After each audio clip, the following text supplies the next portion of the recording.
Hey e-commerce marketing podcast listener, I wanted to let you know that we have created the 6-month guide to marketing your e-commerce store. You can download this guide by visiting getosi.com/guide or by texting getosi to 33444. This guide will show you how to get more traffic, sales, and conversions for your online store. Get the guide right now by visiting getosi.com/guide or by texting getosi to 33444. Welcome to the e-commerce marketing podcast. Today's guest is Andrew Foxwell. Andrew is the co-founder of Foxwell Digital, a social media advisory firm based in Madison. He collaborates and consults with Wisconsin Brewing Company, Fortune 500 companies, e-commerce entrepreneurs, and local startups. And he advises them on Facebook, Instagram advertising, online fundraising, and digital marketing strategies. He has been advertising since the start on Facebook, and he has spent over $100 million through the platform. Welcome to the podcast, Andrew. Hey, thanks so much for having me. Is that correct? Over $100 million in advertising? It's not an exaggeration. A lot of the spend came when I worked at an agency, and then since then I have started my own agency. So, yeah, it's kind of nuts, and I have been really with it since the beginning. So, okay, and the agency you started, Foxwell Digital. What's the website for that? In case listeners want to visit the website and check you out. Sure, our website is foxwelldigital.com. And you can check it out and check out the story. My wife and I own the business together, and it's just us. We have one part-time employee, and we do Facebook and Instagram advertising, and we help people figure it out and help navigate that landscape for a lot of people. So yeah, you can check it out. Check out our testimonials at foxwelldigital.com/cred as well. Okay, so let's jump into it. Today we're going to be talking about Facebook and Instagram advertising. We're going to be talking about how to build it the right way, the proper foundation, and what are the required ingredients to have a successful advertising campaign in Facebook and Instagram. So let's jump into it, and you can just take over and let us know, how should businesses be strategizing on capitalizing when they market on Facebook and Instagram? Sure. Well, I think, the first thing is thinking about all of the fundamentals of what you need in order to really have an impactful campaign on Instagram and on Facebook. I think one of the biggest ones that I see people miss right away is creative. So creative and what you're going to say and what the images of your products look like.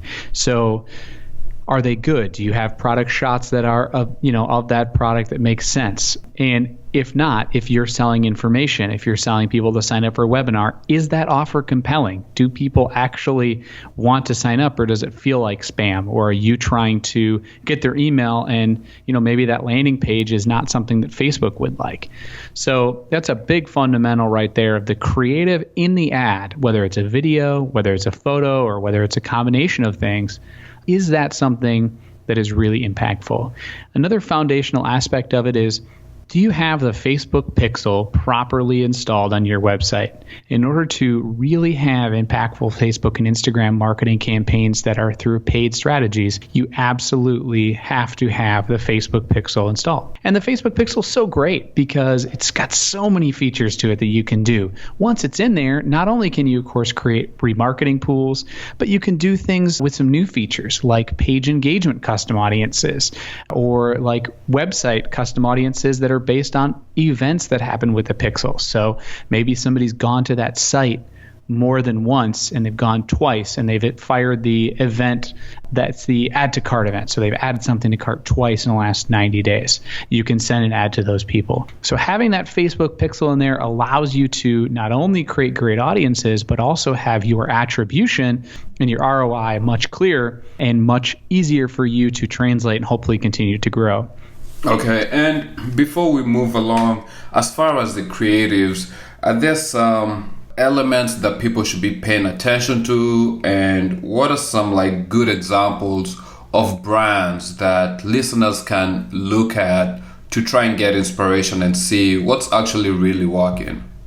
Yeah, I mean, I think the general concept with creative framework that I like to go off of now is what is thumb stopping? What is somebody going to be going through their newsfeed on their phone and seeing, because that's where obviously the majority of the impressions are being shown.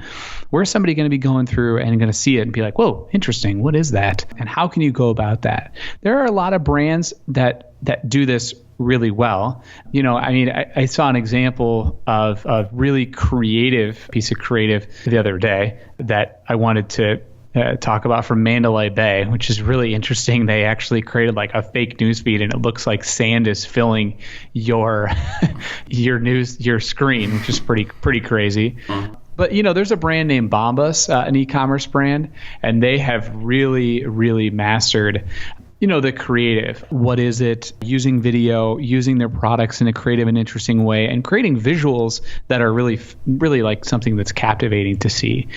But generally, the rule of thumb that I follow, and there's definitely exceptions to this rule, but if you're an e-commerce company that has a product that you're trying to sell, lifestyle photos are just not what they used to be. I think a lot of people and a lot of social advisors used to say, hey, you should put on lifestyle photos of people wearing your product walking down the street.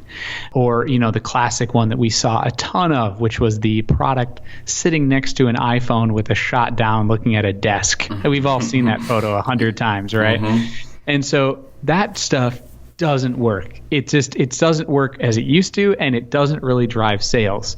So the question is, how can you have an interesting and visually creative and captivating shot that is of your product, you know, that's something that's going to catch people's eye and is product centric without, you know, kind of shoving it in their face too much. So that's really the type of thing that I would do. It's a lot of colors that people don't explore. So, you know, what are bold colors that you could put your product against that it would stand out and would stand out in the newsfeed? And think about visually what you stop on as well. Those are some of the kind of components that I like to follow. Okay. So far, as far as having a successful Facebook and Instagram campaign, you've mentioned the creatives and adding the Facebook pixel to the website.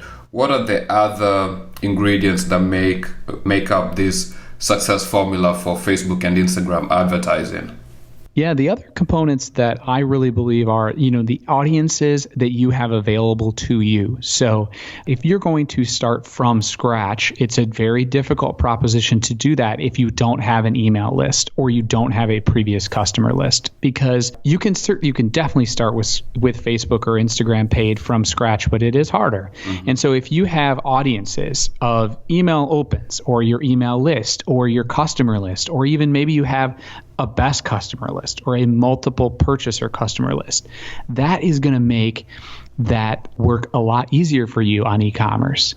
And so having those lists as a foundational piece is really great and important to having success, because you can create lookalike audiences from those, and those lookalike audiences are modeled by Facebook to be exactly like the people on those core lists based on 2,000 factors of similarity, which is super cool.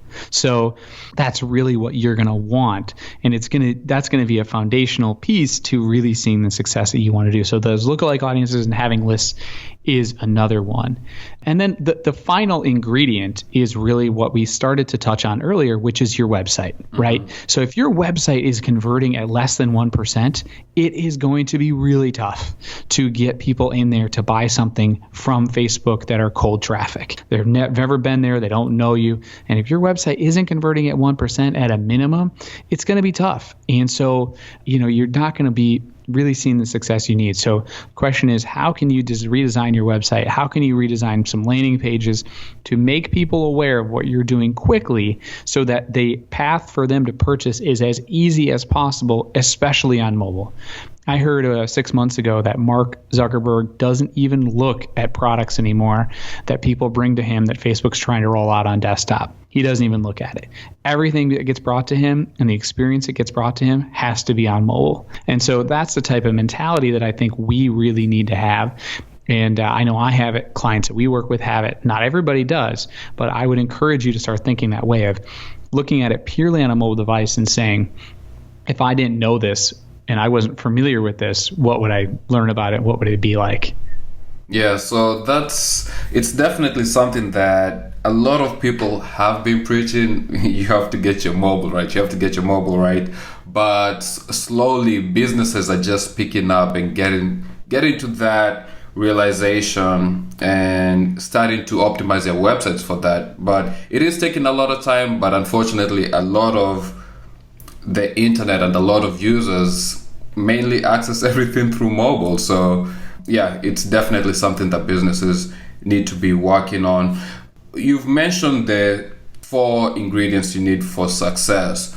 Are there some mistakes people should be avoiding when they're running campaigns on Facebook and Instagram that you know of? I think there's a couple of mistakes that people make there's a lot of mistakes that are common. I'll mention some of the top ones.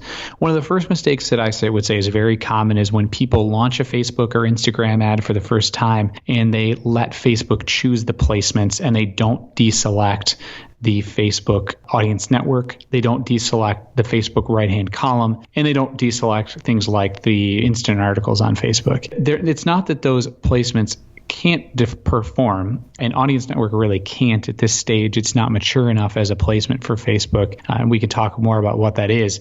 And the instant article certainly can perform in certain cases. The right-hand column on Facebook desktop can certainly perform in some cases.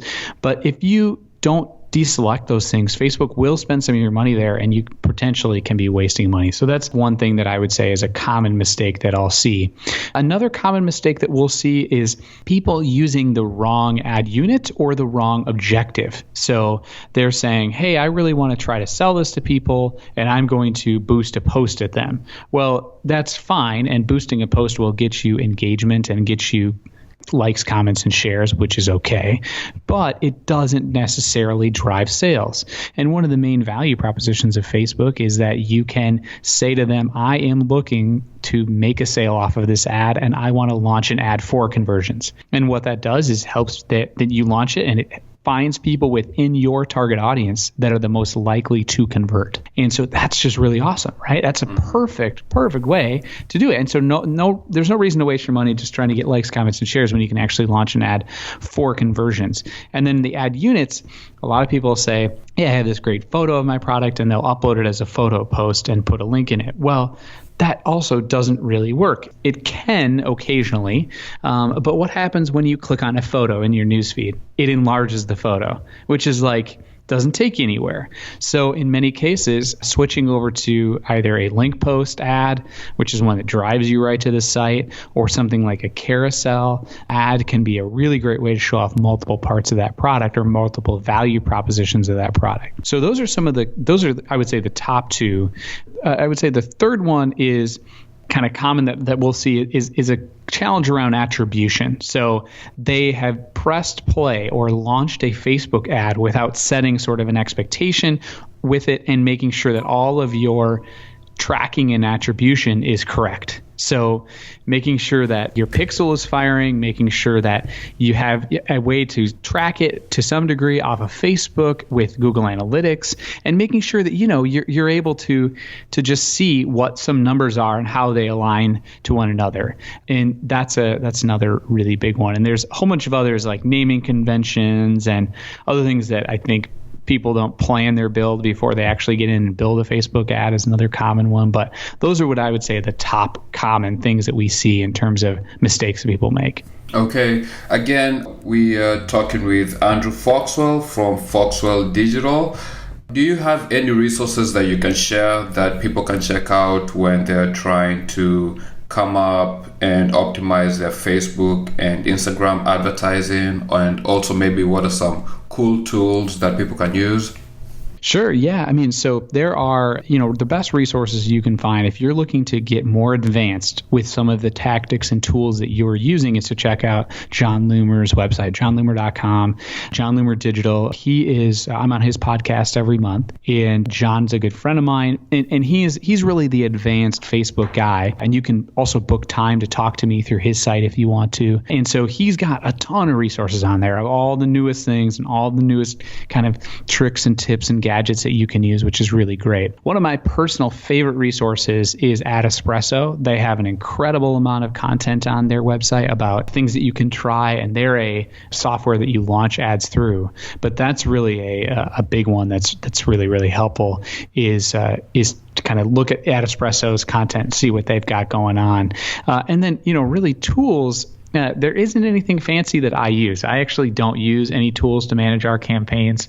Facebook even has automated rules, and I don't use those actually because I'm kind of a control freak. So I can't necessarily say that there are big ones for reporting or anything that I use, because my belief on this, and my friend Antonio at Espresso loves to make fun of me when I talk about this, but my big thing is the platform changes so much that, to me, as a Facebook advertising and Instagram advertising expert and consultant, I have to be as close as possible to that platform. I've got to know if a button changes. I've got to know if something is broken on a day-by-day basis, because if I don't, I lose my value to my clients and my customers. So I don't really use a lot of the tools for anything, but there are things that I've seen people starting to use, like, people will do animated photos, cinemagraphs, and they will use Flixel for kind of animating those images and things like that. So there's things like that people have been using more, but I have still kind of stuck to the platform itself. But